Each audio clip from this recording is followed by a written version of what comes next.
마태복음 5장 5절 말씀 함께 한 목소리 들어가겠습니다.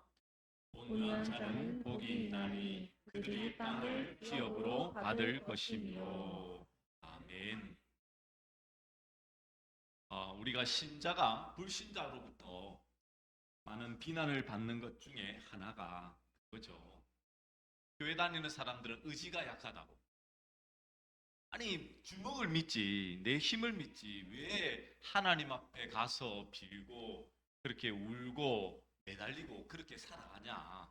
얼마나 의지가 없으면 그렇게 기독교를 믿고 있냐라고 말하곤 하죠. 미국의 최고 갑부 중에 한 사람이었던 여배우 제인 폰다의 남편이었던 CNN의 회장 테드 터드는 심지어 기독교는 패배주의자들의 종교라고 비난하기도 했습니다. 근데 문제는 신자들마저 열심히 신앙생활을 해보지만 현실의 삶은 여전히 나아지는 것 없이 훨씬 뒤처진 듯 하면 마음 한구석으로는 솔직히 그런 비난이 타당한 것처럼 여겨진다는 것입니다. 그러면서 한 마음으로는 어떤 마음을 가집니까? 하나님은 반드시 나를 복 주실 것이야. 주일 한번 빠지지 않고 열심히 성경 공부하고 정말 힘에 부치게 헌금도 했는데 나를 이대로 버려 두실 리가 없어. 이 땅에서라도 안 되면 죽은 후라도 나는 천국 가서 복 받지만 저런 못된 죄인들은 지옥불로 심판할 거야. 그렇게 다짐을 한다는 것이죠. 그리고는 자기 스스로는 어떻게 하냐면 오늘 본문의 말씀처럼 나는 온유한 사람이라 그 사람을 대적하지 않고 결국은 하나님의 나라의 그 땅을 기업으로 받을 거야. 그런 소망을 가지더라는 것입니다. 이런 불신자의 비난과 그에 대한 신자의 반응은 둘 다 잘못된 것이죠. 둘 다 기독교 신앙을 갖는 동기와 목적을 근본적으로 현실에서 복을 받느냐 마느냐 그렇게 두고 있기 때문인 것입니다. 나아가 불신자가 비난하는 초점이나 신자가 그 비난을 이해하는 각도나 본문에서 말하는 신자가 온유해야 된다는 그 뜻을 정확히 이해하지 못한 데서 기인한 것이죠. 우리가 온유하다라는 말을 할 때는 대부분 성격이 온화하고 부드러우며 친절하고 부당한 일을 겪어도 화를 내지 않고 자신이 손해를 볼지언정 남에게 양보를 하는 그런 인격을 가진 사람을 뜻할 것입니다. 사실 성격이 급하고 거친 사람보다는 온화하고 부드러운 사람이 더 신자답게 보일 수가 있죠. 근데 그것은 세상의 시각일 뿐입니다. 성격이나 기질은 사람에 따라 각기 다르게 타고나는 것입니다. 물론 환경과 여러 가지 여건에 의해서 후천적으로 바뀔 수는 있지만 본질적으로는 하나님에 의해서 창조된 것이라고 할 수 있기 때문에 성격과 기질을 두고 좋고 나쁜 것으로 구별할 수가 없습니다. 인간관계에서는 거칠고 급하고 화를 잘 내는 성격보다는 온화하고 부드러운 성격이 더 좋고 유리하죠. 그렇다고 해서 온화하고 부드러운 성격은 좋은 성격이고 거칠고 급한 성격은 나쁜 성격이고 그래서 그는 별로 좋지 않은 사람이라고 구별할 수 없는 것이죠. 만약에 교도소에 가서 사람들 보는데 거기 있는 사람들 보는데 거칠고 급한 사람들만 있겠습니까? 그 중에서도 분명히 온화한 사람들도 있지 않겠습니까? 간혹 주변에서 일어난 이렇게 크나큰 사건 사고를 만났을 때에 아는 사람인데 그 사람이 그럴 리가 없다라고 생각하는 사람이 분명히 있을 일이 있지 않습니까? 그런 일들이 있지 않습니까? 동네에서는 사람 좋기로 소문났는데 저는 끔찍한 일을 저질렀다는 거 그런 믿기지 않는 반응들을 보이는 때가 있더라는 것이죠. 즉 사람들의 인식에 착한 사람은 온화하고 부드러운 사람으로 나쁜 사람은 거칠고 급하고 화를 잘 내는 사람으로 생각이 굳어 있기에 나오는 반응인 것입니다. 그러나 온화하고 부드러운 사람이라고 해서 그 속에 인간의 악한 본질이 없는 것이 아니죠. 이 사이코패스나 이런 연쇄살인범들 중에서는요, 실제로 성격 자체가 아주 차분한 사람들이 많습니다.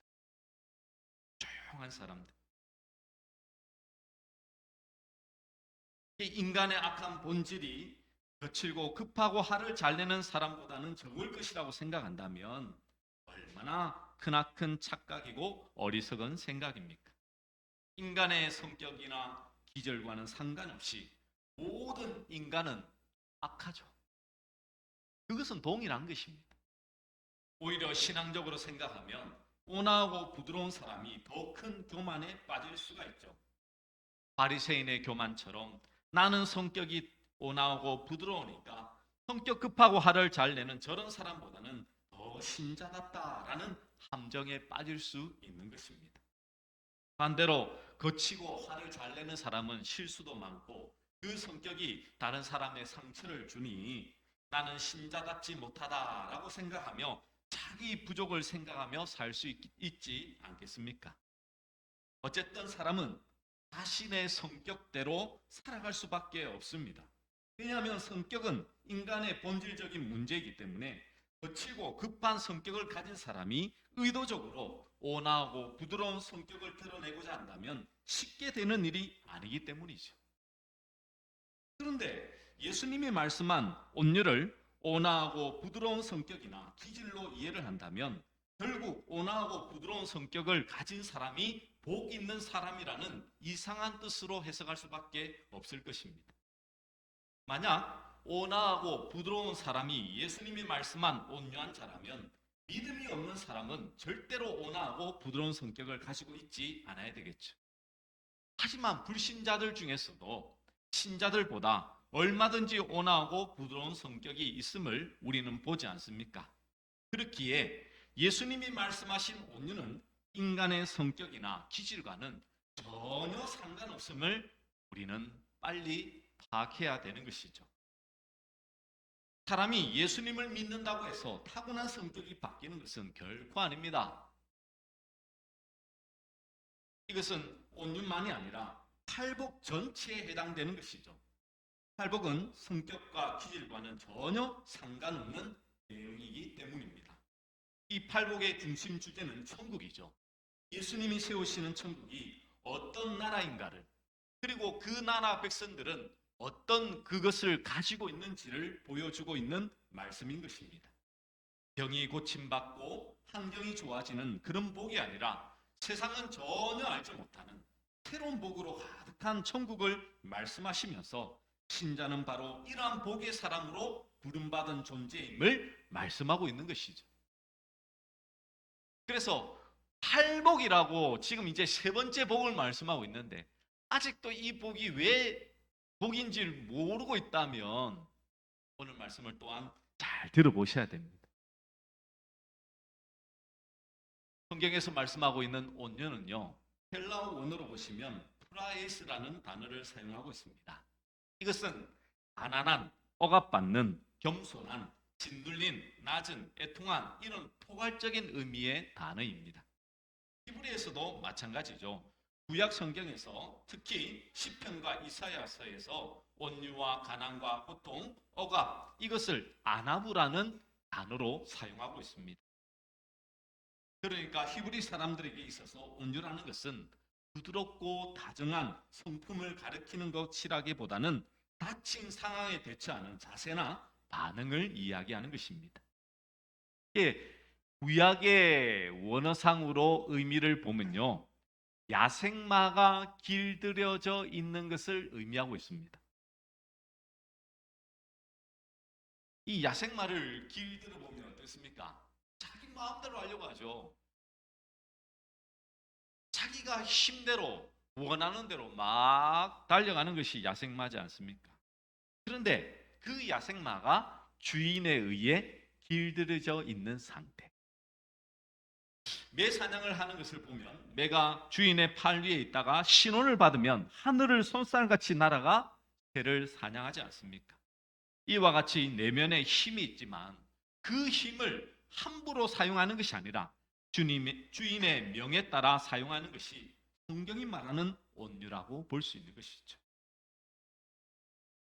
그러니까 단순히 나는 혈기도 많고 힘이 많고 열정이 많은데 이것을 꾹꾹 눌려가지고 온유하라니까 나는 이 성품을, 이 기질을 나는 자꾸만 바꿔야지 한다고 해서 되는 것은 아니라는 것이죠. 자꾸 누르다 보면 어떻게 될까요? 네, 폭발하게 돼 있습니다.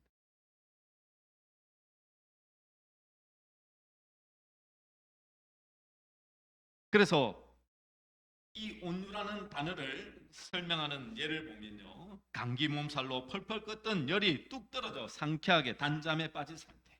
폭풍과 몰아치는 바다가 혹독한 비바람이 그치고 언제 그랬냐는 듯이 햇볕이 내려쬐이며 너무나도 잔잔해진 상태. 길길이 날뛰던 야생마가 주인의 조련으로 온순해진 그 상태를 의미하는 것이죠.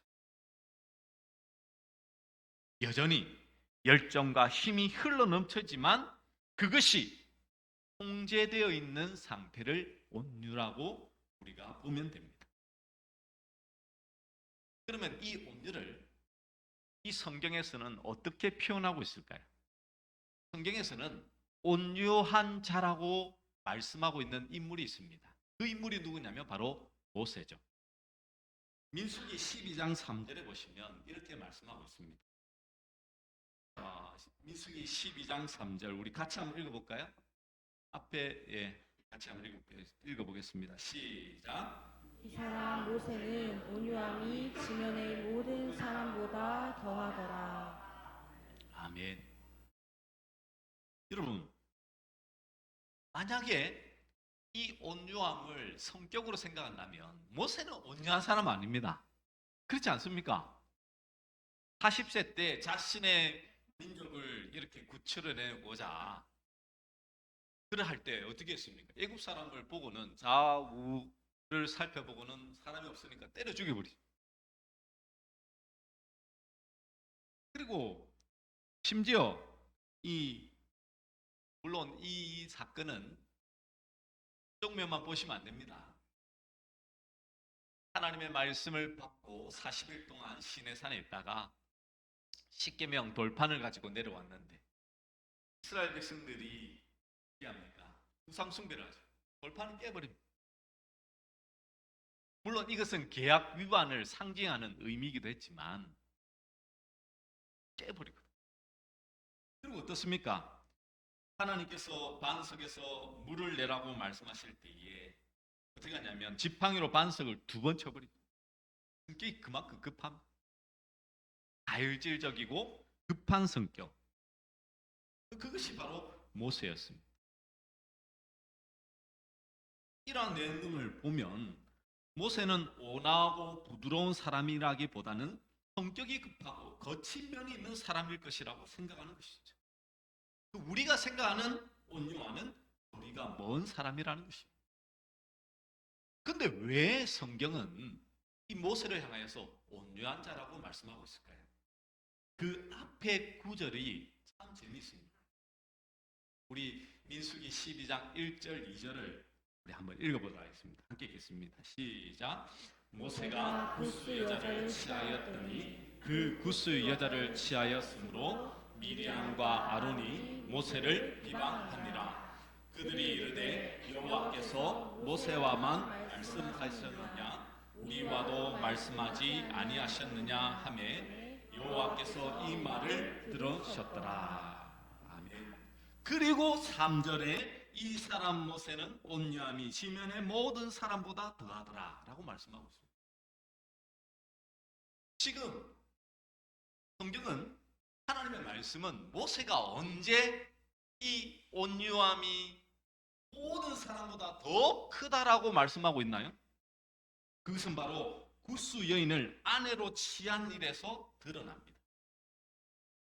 이 성경학적으로 두 가지 이렇게 해석이 있지만 저는 이렇게 한 가지 쪽으로 좀 보도록 하겠습니다. 그게 뭐냐면 이 구스 여인을 에티오피아 여인으로 보고 흑인으로 보는 그런 주석들이 있습니다.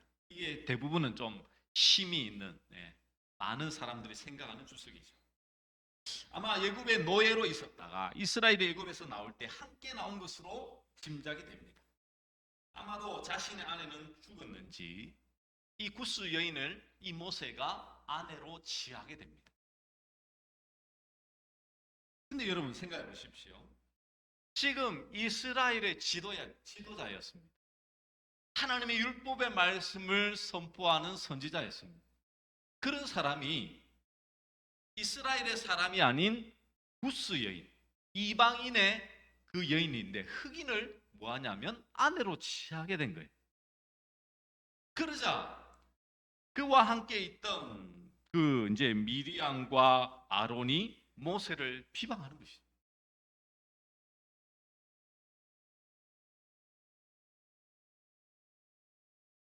모세가 구스 여인을 취하게 된 것이 하나님의 명령인지 아닌지 그거는 등장하지 않습니다. 근데 분명한 것은 구스 여인의 신분, 즉 외적 조건을 보지 않았다라는 것이죠. 그러나 함께 있었던 미리암과 아론은 거기에 대해서 비방을 합니다. 자신들과 의논도 하지 않고 결혼을 하고 더군다나 천한 여자와 결혼함으로써 가문의 위신을 손상시키는 일에 비방을 했을 것입니다. 그러자 하나님은 미리암을 어떻게 합니까? 나병이 들게 하죠. 이것은 단지 모세를 비방한 것에 대한 징계가 아니었습니다. 이 나병은 부정한 병이었죠. 즉 하나님은 미리암을 나병이 들게 함으로써 미리암 너도 결국은 더럽고 부정한 인간일 뿐임을 보여주는 것입니다. 그래서 아론이 모세에게 이제 구하죠. 뭐라고 구하냐면 아론이 이에 모세에게 이르되, 민수기 12장 11절과 12절인데 제가 읽어드리겠습니다. 슬프도다 내 주여, 우리가 어리석은 일을 하여 죄를 지었으나 청하건대 그 벌을 우리에게 돌리지 마소서. 그가 살이 반이나 썩어 모태로부터 죽어서 나온 자 같이 되지 않게 하소서라고 얘기합니다. 여기서 보시면 미리암만 나병에 걸립니다. 아론은 나병에 걸리지 않았습니다. 하지만 미리암과 같이 모세를 비방한 처지에서 미리암의 나병을 바라볼 때 자신도 나병 걸린 미리암과 다르지 않음을 깨닫고 고백하고 있습니다. 그래서 우리라는 말을 하죠. 아니 동생을 이렇게 살려달라고 해야지 우리라고 한다니까. 자기는 지금 나병이 안 걸렸어요. 근데 우리를 이런 표현을 쓰고 있다는 것입니다. 그렇게 애원하고 있는 것이죠. 모태로부터 죽어서 나온 자같이 되지 않게 해달라고 애원하고 있는 것입니다. 모세가 구스 여인을 취한 것은 하나님 앞에서 모든 인간은 동일한 존재임을 드러내는 행동이었죠. 천한 자, 높은 자가 따로 존재하는 것이 아니라 모든 인간이 아론의 고백처럼 모태로부터 죽어서 나온 자와 같다는 것입니다. 이러한 마음으로 구스 여인을 아내로 취하게 된 것이죠. 그런데 이것을 성경은 뭐라고 표현하고 있습니까? 이것이 바로 모세의 온유라고 말씀하고 있는 것입니다. 결국 온유는 세상의 것에 가치를 두는 것이 아니라 우리의 생명이 되신 하나님을 알고 진정으로 하나님의 편에서 생각할 때에, 그것으로 바라볼 때에 이해되는 것, 그것이 바로 온유한 자의 모습이라는 것이죠.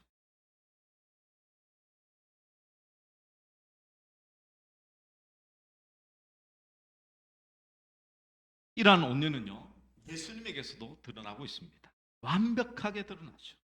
마태복음 11장 29절에 이렇게 말씀하고 있습니다. 우리 한번 같이 한번 읽어볼까요? 마태복음 11장 29절. 네, 제가 읽어드리겠습니다. 네, 나오면 제가 읽어드리겠습니다. 나는 마음이 온유하고 겸손하니 나의 멍에를 메고 내게 배우라. 그리하면 너희 마음이 쉼을 얻으리니. 아멘.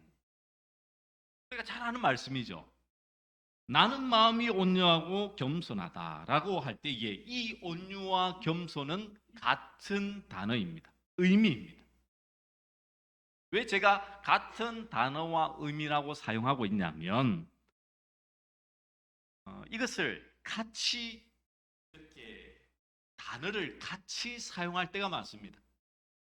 자, 온유라는 단어는 이제 마태복음 11장 29절에서는요, 이 온유를 헬라어로 프라우스라고 사용하고 있고요. 겸손은 타페이노스라고 사용합니다. 그런데 마태복음 21장 5절에 가시면 이런 말씀이 있는데, 시온 딸에게 이르기를 내 왕이 내게 임하나니 그는 겸손하여라는 그 단어가 등장하는데요. 여기서 겸손하여라고 해석을 했지만 이 단어는 뭐냐면 프라우스입니다. 온유와 겸손을 뭐라고 하냐면 같이 혼동하여 쓰는 것이 이 이스라엘의 사람들이었습니다. 그러면 이스라엘이 가지고 있었던 그 겸손은 어떤 의미일까요? 우리가 흔히 생각하듯이 많이 배운 자가, 많이 가진 자가 그렇지 않게 행동하는 것을 우리가 겸손이라고 생각하지만 이스라엘 사람들은 그렇게 생각하지 않았습니다. 아주 명쾌하게, 아주 명확하게 이 겸손을 생각했습니다. 뭐냐면 하나님 앞에 선 자의 마땅한 자세였습니다. 하나님 앞에 섰을 때에 그는 뭐라고요? 겸손한 자. 그러면 그 반대는 교만이죠. 그럼 교만은 뭐 어떤 뜻이겠습니까? 피조물이 자기의 자리를 떠나버린 것. 하나님의 자리에 있어야 되는데 그 자리에 있지 않고 떠난 것이 뭐다고요? 교만이라, 교만.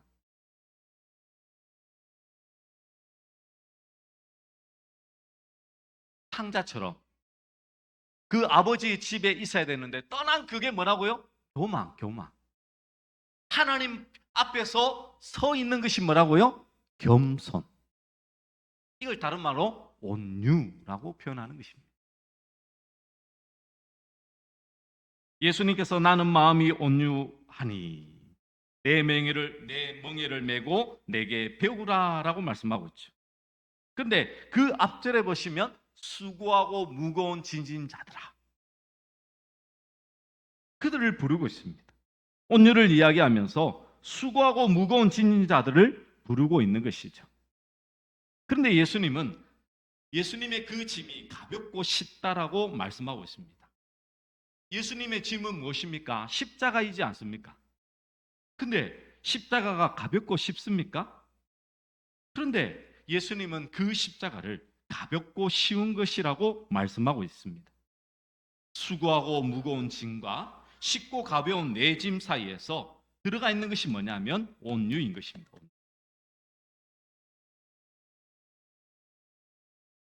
그러면 이 온유, 이 겸손, 이 멍에가 같이 들어가 있는 구절이 무엇이냐면 바로 스가랴 9장 9절입니다.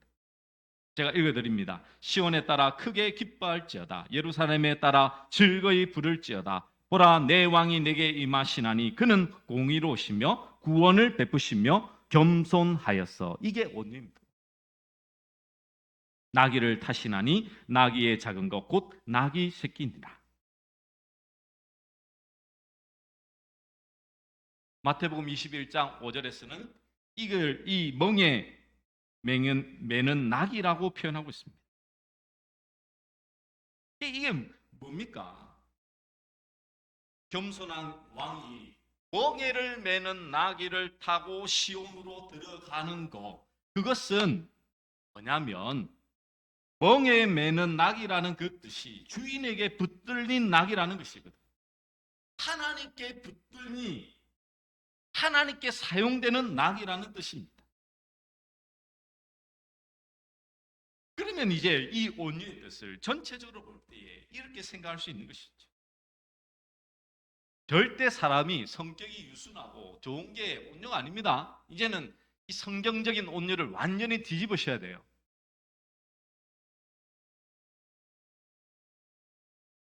그럼 어떻게 해야 되느냐? 하나님의 언약의 그 가정에서 자신의 뜻이 비워진 채로, 자기 부인이죠. 힘이 없는 게 아니에요. 힘이 많아요. 능력이 많아요. 그런데 자기 부인을 통하여서 하나님의 뜻과 그 능력에 힘입어 하나님의 도구로 쓰임 받는 것이 온유라는 것입니다.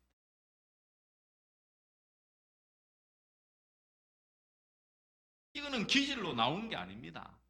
그래서 우리가 온유해집시다라고 말하는 것은 성경 자체를 지금 정확하게 이해하지 못하는 것이죠. 이 도덕적인 윤리적인 자꾸만 책으로 보니 그렇게 적용하는 것으로 끝을 낼 때가 많죠.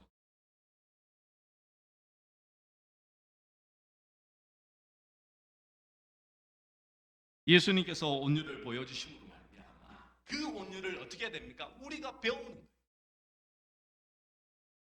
배운다고 하니까 성경 공부를 열심히 하면 배운다고 생각하시면 아닙니다. 십자가의 길을 따라가는 게 그게 배우는 거잖아요. 예수님을 쫓아가는 거잖아요. 예수님.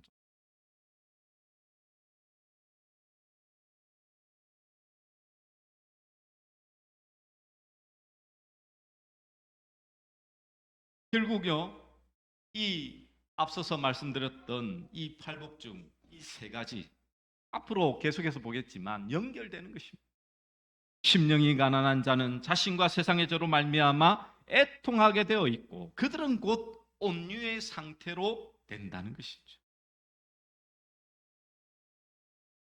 애통하는 그 마음 속에 하나님의 임재가 있으니 하나님의 다스림이 있으니 그 속에서 살아가는 것이죠. 그럼 이제 연결되면 어떻겠습니까? 다음 주는 그런 온유한 사람은 의에 지우리고 목마를 수밖에 없어요. 오늘 온유한 자의 복은 무엇입니까? 땅을 기업으로 받는다라고 말씀하고 있죠. 근데 우리가 알다시피 예수님께서 말씀하시는 그 복은 그 모든 복은 보상 차원의 상이 아닙니다. 즉 온유한 자로 살았기 때문에 땅을 상으로 주신다는 뜻이 아니죠. 만약 그랬다면요, 모세는 가나안 땅에 들어가서 가장 큰 땅을 받아야 됩니다. 그렇지 않습니까? 그런데 그렇지 않습니다. 땅이라는 것이 부동산의 의미를 땅을 말하지 않는 것도 여러분 잘 아실 것입니다. 만약 예수님이 말씀하신 땅이 부동산이라면 땅 부자는 모두 온유하다는 말도 될 수 있기 때문에 부동산을 복으로 여기는 것은 기독교가 아님을 알아야 되겠죠. 그러면 어떻게 이해해야 되겠습니까? 항상 땅이라고 말할 때에 구약은 보여지는 땅을 가나안 땅으로 명시했습니다. 그래서 이 가나안 땅은요, 천국을, 하나님의 나라 천국을 상징하는 이 보여지는 땅이었어요. 약속의 땅으로 그들은 들어가게 됩니다. 그런데 들어갔는데 영원히 살았습니까? 아니죠. 쫓겨나죠. 아수르에 의해서, 바벨론에 의해서 쫓겨납니다. 나라를 잃어버립니다. 이것은 무엇을 말씀하고 있습니까? 우리가 받을 땅은 이 땅의 땅이 아니라는 것이죠. 그래서 예수 그리스도를 보내어 주셔서 우리로 하여금 어떤 나라를 완성하시고 보여주십니까? 예수 그리스도로 말미암아 완성되어지는 언약의 나라, 영원히 변하지 않고 영원히 쫓겨나지 않는 그 예수 그리스도로 말미암은 그 천국을 예수님으로 말미암아 우리에게 보내어 주신 것입니다. 그래서 온유한 자가 받을 그 복은요, 예수님으로부터 받는 그 천국을 소유한 자입니다. 천국을 소유한 자. 이 연결된다는 게 계속.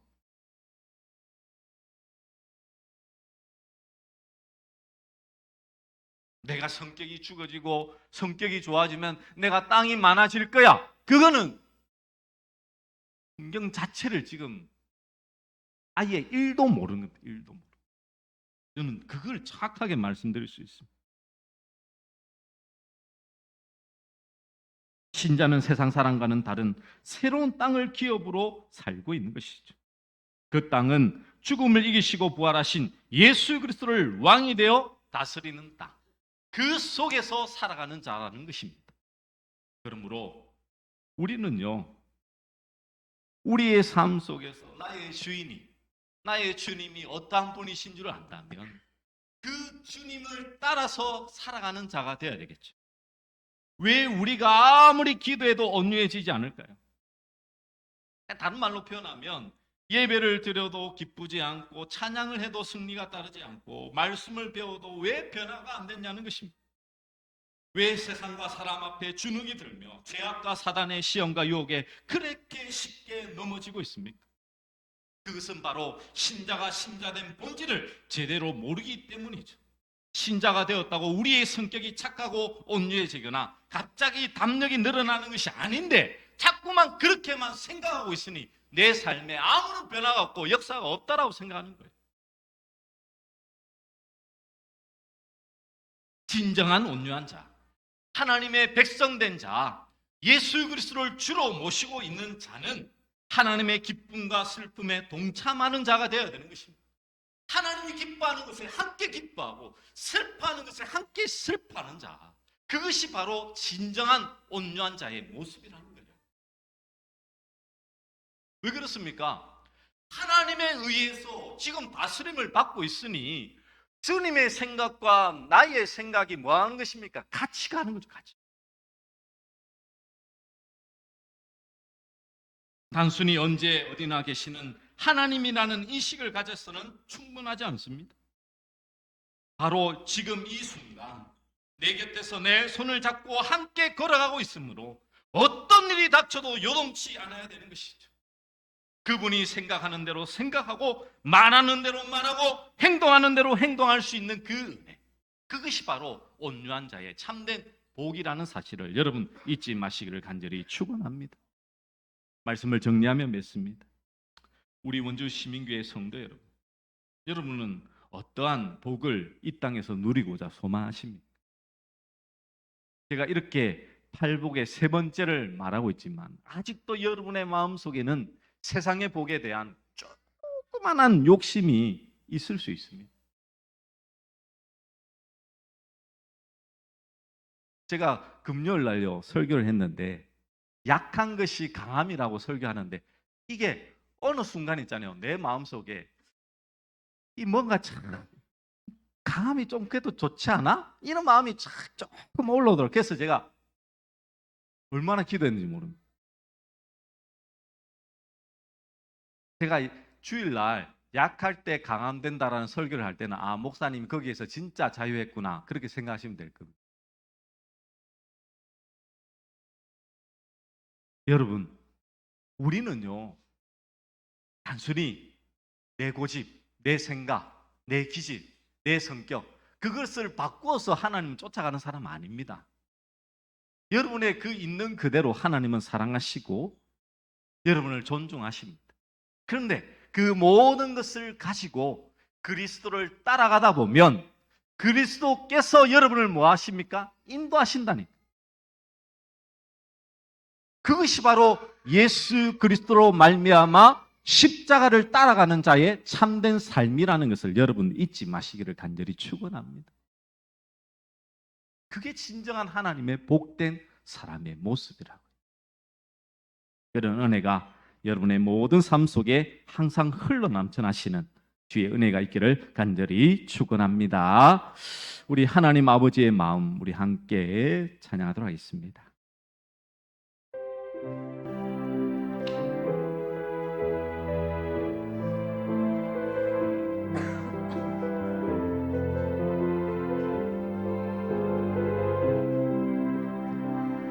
아버지 당신의 마음이 있는 곳에 나의 마음이 있기를 원해요. 아버지 당신의 눈물이 고인 곳에 나의 눈물이 고이길 원해요. 아버지 당신이 바라보는 영혼에게 나의 두 눈이 향하길 원해요. 아버지 당신이 울고 있는 어느 땅에 나의 두 발이 향하길 원해요.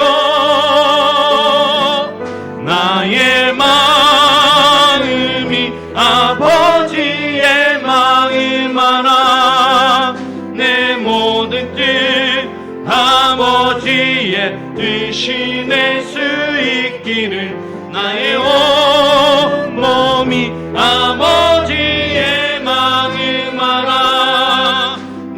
모든 삶 당신의 삶 내